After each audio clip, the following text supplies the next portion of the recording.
While there appear to be many iconic television shows that have graced our television screens over the years, some of these shows are now considered cult classics. Others, on the other hand, have been so bad that they ought to be severed at the kneecaps before their production company spent another penny. Here are top 10 worst TV shows of all time. But before we get started, be sure to subscribe to our channel and ring the bell to get notified about our latest videos. Number 10. My Mother the Car, 1965–66. Nothing feels as failed as this dream sitcom, which is equal parts strange and poorly built. The plot is straightforward. Attorney David Crabtree purchases a used 1928 Porter touring automobile, only to learn that it is the reincarnation of his late mother Gladys. From there, Crabtree must protect his mother's car from the persistent collector Captain Manzini in a series of misadventures. The show was panned by critics and viewers alike, and we understand why. The show's entire concept comes across as alienating and illogical. Number 9. Manimal, 1983. He may be a master of the secrets that separate man from beast, but he is not a master of television. Manimal, which aired on NBC, followed the exploits of Dr. Jonathan Chase, a wealthy young man endowed with the ability to shape-shift into any animal. Chase used this ability to fight crime, collaborating with Detective Brooke McKenzie to solve several cases. Despite having a unique premise and special effects work by Stan Winston, the show struggled with its viewership and ended by the 8th episode. Number 8. Ninja Turtles, The Next Mutation, 1997–98. This is the first live-action TV series in the Teenage Mutant Ninja Turtles franchise, and it stands apart, albeit not in the greatest manner. The Next Mutation was built on an intriguing premise. The four turtles are joined in their quest to defeat warriors known as the Rank by a mythical female turtle named Venus de Milo.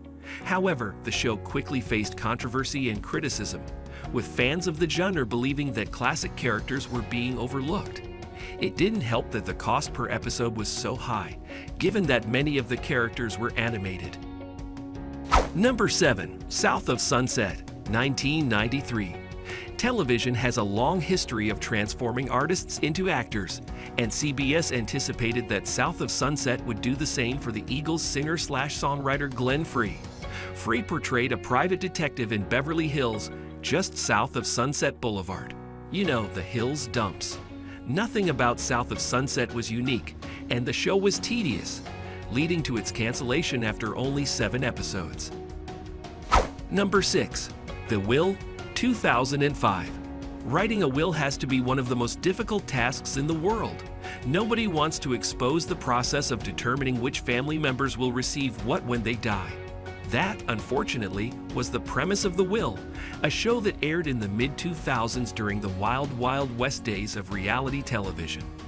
The show followed 10 relatives of a multimillionaire from Arizona who forced his family to compete in a series of challenges for the grand prize of inheriting his Kansas ranch when he died.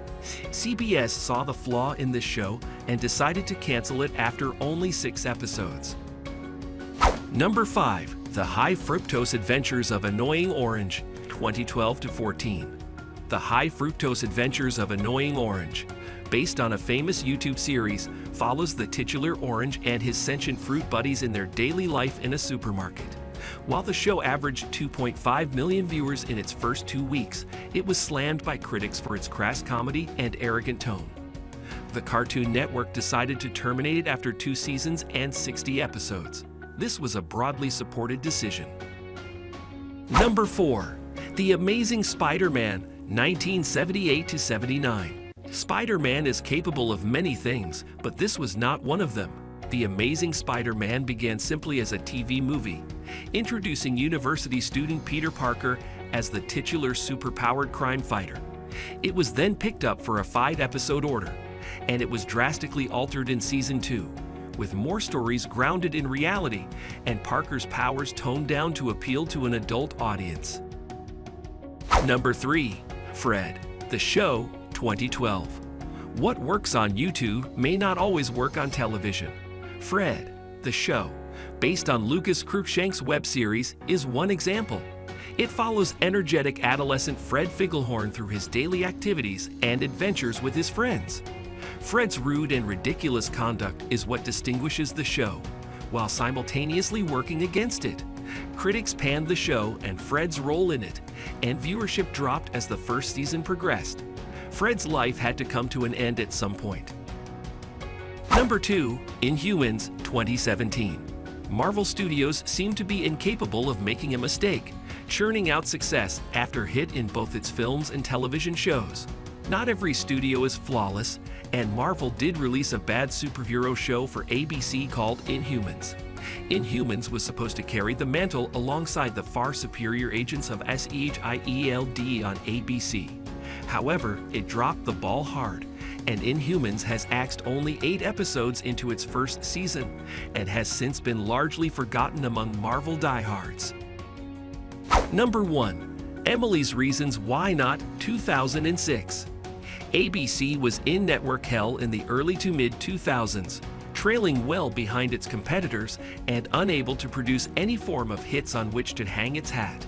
Network executives were praying to the network gods at the time that Emily's Reasons Why Not, which launched in 2006, would be the much-needed smash.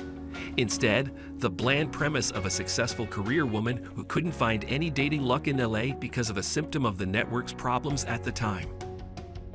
So guys, that was it for this video. What did you think about our video? Let us know in the comment section below. If you are new to our channel, be sure to subscribe and ring that notification bell to get notified about our latest videos. Thanks for watching.